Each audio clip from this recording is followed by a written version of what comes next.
Hello everyone, back with me again in this channel. So on today's tutorial, I'm gonna show you how you can recover the lost media in the CapCut PC.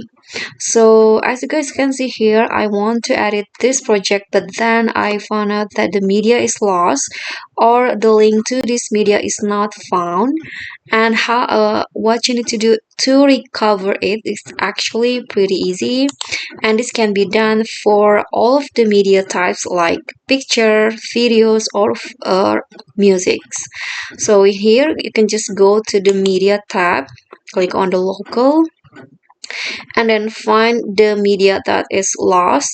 Just right click on it, and there will be an options to delete or link to media. So choose this third option, and your uh, file library or explorer will be open, and after that you can just click on open, and the media will be linked again like this.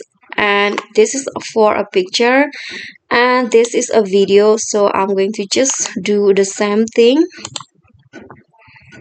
Click on open, and now the video will be linked again. So that's pretty easy, but I hope this will be helpful. Thank you guys so much for watching. Please don't forget to click thanks, like this video, comment, and also subscribe. Thank you.